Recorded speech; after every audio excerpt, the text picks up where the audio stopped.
இந்த உலகத்தில் சில பேர்கள் பெயர் மட்டும் கேட்டாலே ஒரு மரியாதை, ஒரு பெருமை, ஒரு வலிமை அப்படியே மனசுக்குள்ள எழும். அப்படிப்பட்ட ஒரு பெயர் கரிகாலச் சோழன். ஆனா நேராக ஒரு கேள்வி. இந்த மாபெரும் மன்னர் பற்றி நமக்கு உண்மையிலேயே என்ன தெரியும்? நாம் கேட்டது புராணக் கதைகளா அல்லது உண்மையான வரலாறா? ஏன்னா கரிகாலனைப் பற்றி சொல்லப்படும் கதைகள் அளவுக்கதிகம். சில கதைகள் அவரை ஒரு தெய்வம் மாதிரி காட்டும். மற்ற சில வரலாறுகள் அவரை நம்ம மாதிரி ஒரு மனிதன், இரத்தமும் சதையும் கொண்ட ஒரு போர் வீரன் அப்படின்னு சொல்றது. இந்த இரண்டு முகங்களுக்குள்ள உண்மையான கரிகாலன் எங்கே? கதைகளுக்குள் புதைந்த உண்மை. இந்த கதைகளெல்லாம் ஒன்றோடு ஒன்று கலந்திருக்குது. அத பிரிக்கணும். அதுக்காக நம்ம ஒரு துப்பறியும் மாதிரி ஒவ்வொரு விஷயத்தையும் பார்த்து புரிஞ்சுக்கணும். அதான் இந்த பயணம். பெயரிலே மறைந்த நெருப்பு. கரிகாலன். இந்த பெயருக்கு அர்த்தம் என்ன? கருகிய காலை உடையவன். ஒரு இளவரசனுக்கு இந்த மாதிரி பெயர் வரணுமா? அதுக்கு பின்னாடி ஒரு கதை இருக்கு. ஒரு தீ விபத்து மட்டுமில்ல, ஒரு வாழ்க்கையே மாற்றிய தருணம். சிறை, சதி, தீ. சின்ன வயசிலேயே அரியணை, அதிகாரம் இது எல்லாம் இருந்த இடம். அதே நேரம் அதுக்காகவே வந்த எதிரிகள். கரிகாலன் ஒரு இளவரசன்தான். ஆனா அவரை சின்ன வயசிலேயே அழிக்கத் திட்டமிட்டார்கள். அவரை சிறையில் அடைத்தார்கள். ஆனா அங்கேயும் விடவில்லை. ஒரு நாள் அந்த சிறைக்கு தீ வைக்கப்பட்டது. அந்த தீ ஒரு மனிதனை அழிக்கல, ஒரு வரலாற்றை உருவாக்கியது. கரிகாலன் அந்த நெருப்பிலிருந்து தப்பிச்சான். ஆனா அவன் உடம்பு மட்டும் தப்பிச்சதில்ல. அவன் மனசு இன்னும் கொடூரமா வலிமையா மாறியது. அந்த தீ அவனுடைய கால்களை கருக்கியது. ஆனா அவனுடைய உறுதியை எரிய வைத்தது. கூண்டில் வளர்ந்த புலி. சிறை அது உடம்பை அடைக்கும். ஆனா ஒரு விஷயத்தை அடைக்க முடியாது. மனசு. கரிகாலன் அங்கே இருந்தபோது அவன் அழவில்லை. அவன் பயப்படவில்லை. அவன் யோசித்தான். எப்படி நான் திரும்ப வரப்போகிறேன்? எப்படி நான் இந்த எல்லாரையும் வெல்லப் போகிறேன்? அந்த நாள் முதல் ஒரு இளவரசன் இல்லை, ஒரு திட்டமிட்ட மன்னன் உருவானான். வெண்ணி. ஒரு போர் இல்லை, ஒரு புரட்சி. அவன் வெளியே வந்ததும் அவன் எதிர்கொண்டது சின்ன சண்டை இல்லை, ஒரு பெரிய கூட்டணி. சேரர்கள், பாண்டியர்கள், மேலும் 11 மன்னர்கள். அவர்களின் இலக்கு ஒன்றுதான், கரிகாலனை அழிக்க. சில வினாடி இடைவெளி. ஆனா வெண்ணிப் போரில் ஒரு விஷயம் நடந்தது. வரலாறு திரும்பி எழுதப்பட்டது. கரிகாலன் ஒட்டுமொத்த கூட்டணியையும் தோற்கடித்தான். ஒரு வெற்றியின் தாக்கம். அது வெறும் போர் வெற்றியில்லை, அது ஒரு அறிவிப்பு. இனி யார் ராஜா? சோழன். அந்த ஒரு வெற்றி தென்னிந்தியாவின் அரசியல் வரைபடத்தை மாற்றியது. இயற்கையை சவால் செய்த மன்னன். போர் வெற்றி கிடைத்த பிறகு அவர் அங்கேயே நின்றிருக்கல. அவர் அடுத்த கேள்வி கேட்டார். எப்படி என் நாட்டை வளமாக்குவது? அதற்கு அவர் எடுத்த முடிவு இன்னும் உலகம் பேசுகிறது. கள்ளனை.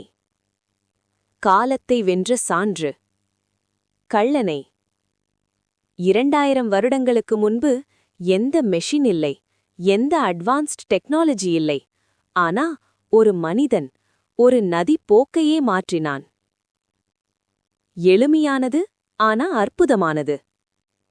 பெரிய பாறைகள் ஆற்றில் போட்டார்கள். நீரின் வேகம் அதை தானாக நிலைநிறுத்தியது. மேல களிமண், அதுவே அணை. இது சாதாரணமா தோணலாம். ஆனா அந்த காலத்துக்கு இது மிகப்பெரிய விஞ்ஞான சாதனை. ஒரு நாட்டின் விதி மாறியது.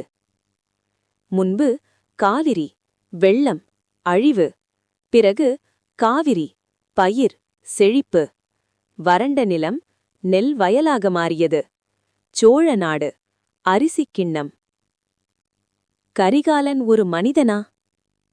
இப்போ ஒரு நிமிடம் நின்று யோசிங்க. கரிகாலன் யார்? ஒரு போர் வீரனா?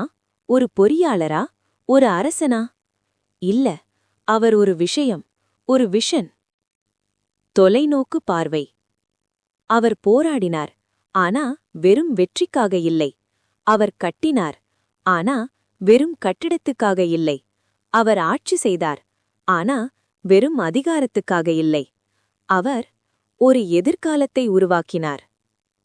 2000 வருடங்கள் ஆகிவிட்டது. எத்தனை பேரரசுகள் வந்துச்சு, போயிடுச்சு.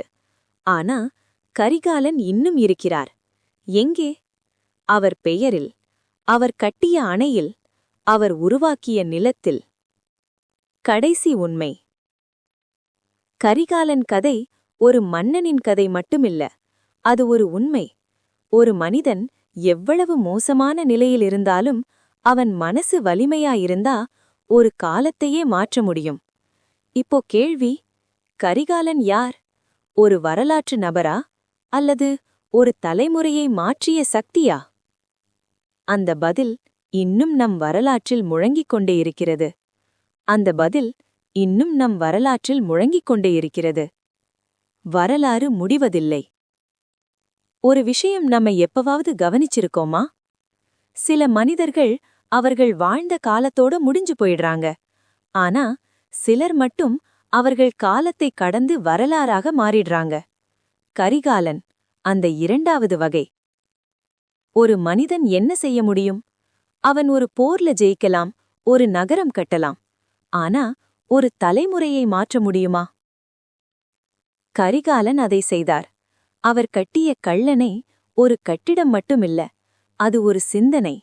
இயற்கையை எதிர்க்காதே, அதை புரிஞ்சுக்கிட்டு வழிநடத்து. நீரை கட்டுப்படுத்தினவன் உண்மையிலேயே வாழ்க்கையை கட்டுப்படுத்துகிறான்.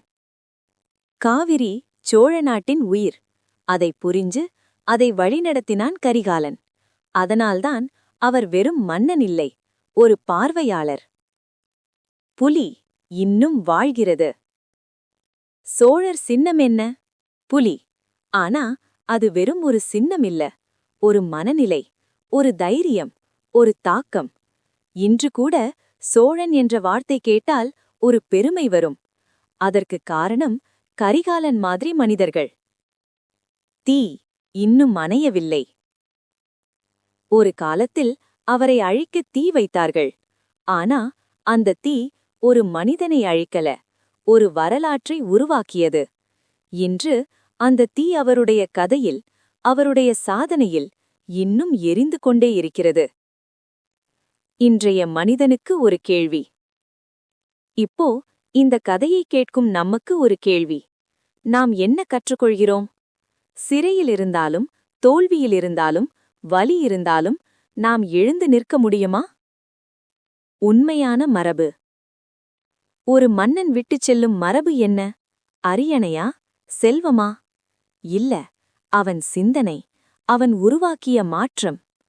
கரிகாலன் அதைத்தான் விட்டுச் சென்றார். இறுதி முடிவு. ஒரு நாள் நீங்க காவிரிக்கரையில் நின்று கல்லணையை பார்த்தால் ஒரு நிமிடம் யோசிங்க. 2000 வருடங்களுக்கு முன்னாடி ஒரு மனிதன் இதை யோசிச்சான். அந்த யோசனை இன்னும் நம்ம வாழ்க்கையை பாதிக்குது. கடைசி வரிகள். கரிகாலன் ஒரு பெயர் இல்லை, ஒரு சக்தி, ஒரு மனிதன், ஒரு காலத்தை மாற்றினான். இப்போ கேள்வி, நீங்கள் உங்கள் வாழ்க்கையை மாற்றத் தயாரா?